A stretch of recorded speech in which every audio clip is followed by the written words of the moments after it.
একটি বুলেট বিদ্ধ করেছে শরীর, কিন্তু জাগিয়ে দিয়েছে লক্ষ লক্ষ প্রাণ। শহীদ শরীফ উসমান হাদী ভাই বলতেন, আধিপত্যবাদের কাছে মাথা নত করার নাম স্বাধীনতা নয়। শুনো হে খুনিরা, শুনো সকল ষড়যন্ত্রকারীরা, তোমরা রাজপথে শহীদ শরীফ উসমান হাদী ভাইয়ের যে রক্ত জড়িয়েছ, সেই রক্ত আজ কথা বলছে। মাটির নিচ থেকে হলেও শরীফ শহীদ উসমান হাদীর হত্যাকারীদের খুঁজে বের করব ইনশাআল্লাহ। যতদিন শহীদ শরীফ উসমান হাদীর খুনিরা ফাঁসিতে না ঝুলবে, ততদিন আমাদের ইনকিলাব থামবে না। একটি বুলেট বিদ্ধ করেছে শরীর, কিন্তু জাগিয়ে দিয়েছে লক্ষ লক্ষ প্রাণ।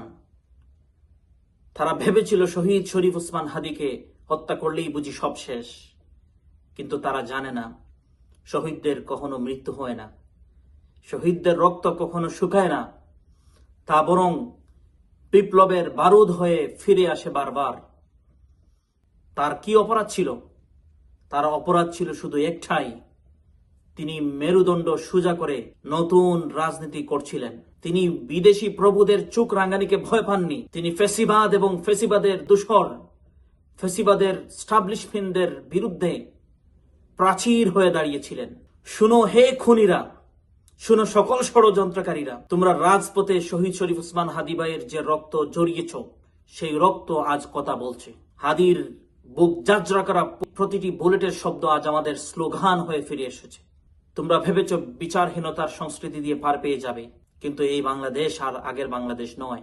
আমরা মাটির নিচ থেকে হলেও শরীফ শহীদ উসমান হাদীর হত্যাকারীদের খুঁজে বের করব ইনশাআল্লাহ।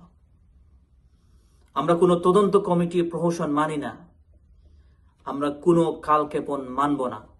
আমাদের দাবি একটাই, রক্তের বদলে রক্ত, প্রাণের বদলে প্রাণ, আইনের সর্বোচ্চ প্রয়োগের মাধ্যমে।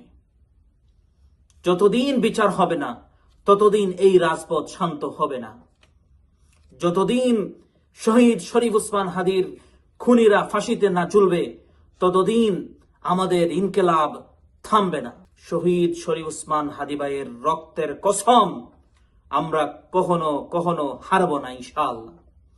আমরা ক্লান্ত হব না, আমরা পুশ করব না। শহীদ শরীফ উসমান হাদীর বিচার আমরা নিশ্চিত করবই ইনশাআল্লাহ। ইনকিলাব জিন্দাবাদ, আধিপত্যবাদ নিপাত যাক, শরীফ শহীদ উসমান হাদী জিন্দাবাদ।